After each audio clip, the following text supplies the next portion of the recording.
Piquetón, qué bolero, señores. Mira, tú quieres ver lo que de verdad es censura, es cancelación, pero brutal, peligrosa, terrible. Escuchen, no a mí, a este hombre que fue cancelado, censurado, apresado, destruido. Escúchenlo de su propia boca, Reinaldo Arenas. Je m'appelle Reinaldo Arenas, je suis né à Cuba, je crois qu'il y a 40 années.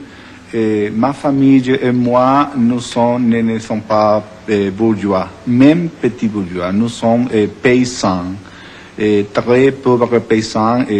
Ma famille jamais, par exemple, a connu la ville, la cité.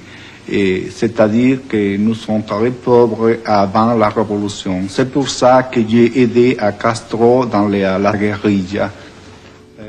In 1965, Reinaldo Arenas won the National Literary Award for his novel, Celestino. This was the first and last of his books published in Cuba. So Arenas smuggled his manuscripts out of the country, incurring Cuban authorities' displeasure. In 1974, he was sentenced to 18 months confinement in Havana's El Moro prison.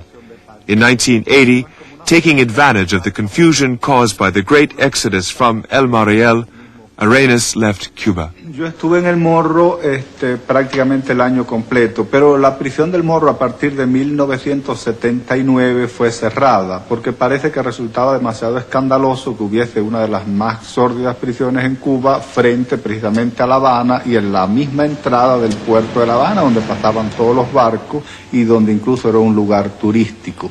Pero al lado del Morro está la prisión de la Cabaña, que también es una construcción hecha más o menos por aquellos siglos, XVI o XVII, e incluso una de las prisiones políticas más siniestras en Cuba, porque es donde se fusila además.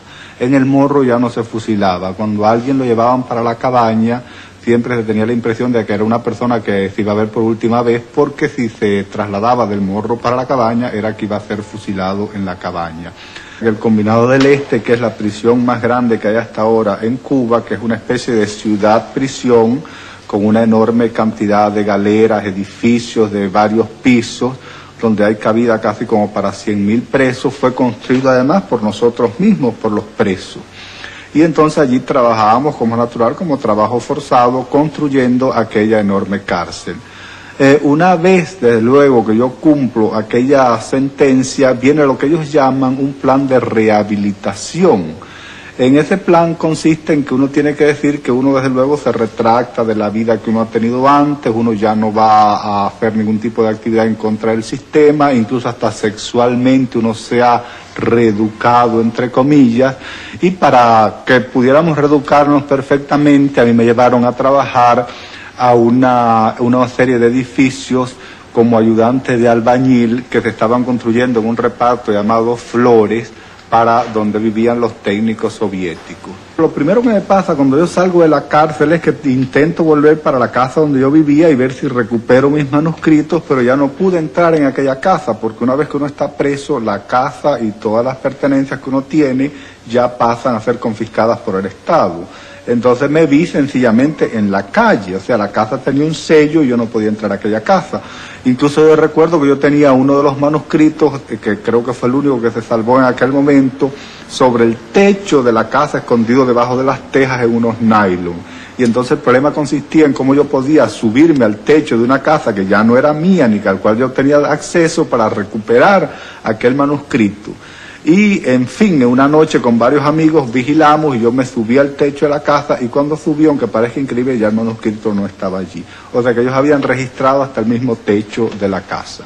Cuando yo salgo de la cárcel, aunque parezca increíble, era precisamente en el momento en que yo era más conocido en el extranjero, en el momento en que se traducen mis libros al francés y a más de 10 idiomas. Y sin embargo, en ese momento es cuando yo soy en Cuba una no persona, no tengo ni siquiera una máquina de escribir y ni siquiera un cuarto donde poder escribir. Vivo como un vagabundo pidiendo que me dejen dormir una noche en casa de alguna amistad y en otro lugar.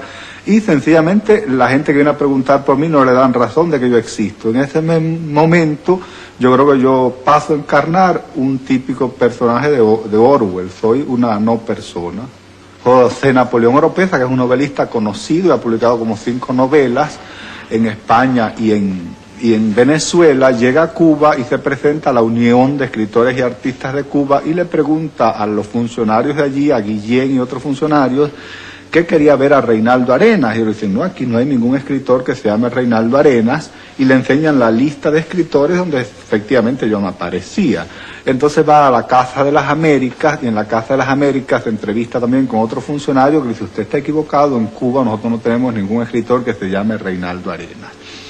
Finalmente va a ver a Lezama Lima, y Lezama Lima, con mucho miedo, eso es el testimonio directo de Napoleón Oropeza, le cuenta ya en la ventana, dice, mejor es que usted no indague más por Reinaldo Arenas, porque Reinaldo Arenas está preso o acaba de salir de la cárcel. Cuando Fidel Castro habla, incluso cuando pronuncia o publica aquellas leyes que condenan a los mismos homosexuales o a cualquier ser humano, esos seres humanos tienen que ir a la Plaza de la Revolución y aplaudir aquellas leyes. O sea que es increíble que aquellas leyes por las cuales a lo mejor vamos a ir al campo de trabajo forzado o a la cárcel, nosotros tenemos que aprobarlas y aplaudirlas. Todo ser humano tiene que hacer esa simulación porque uno depende del Estado. El Estado es quien le da a uno trabajo, el Estado es quien lo puede meter en la cárcel o quien le puede dar la posibilidad de que uno pueda entrar, por ejemplo, a estudiar en una universidad, el que puede que uno pueda mejorar su empleo. Es decir, que todo ese tipo de leyes delirantes llevan a la persona a un estado paranoico. Y, por ejemplo, si esa persona en ese estado paranoico, con la ley de la extravagancia, la ley contra la vagancia, la ley del diversionismo ideológico, la protección sexual y normal del desarrollo de la familia, intenta irse del país, pues entonces hay otra ley que se llama la ley de las salidas ilegales del país. Es decir, que si usted intenta irse en una lancha, en una cámara, nadando como pueda o en un avión, sencillamente está yéndose ilegal del país, se llama salidas ilegales y es condenado a 5, 6 o 4 años.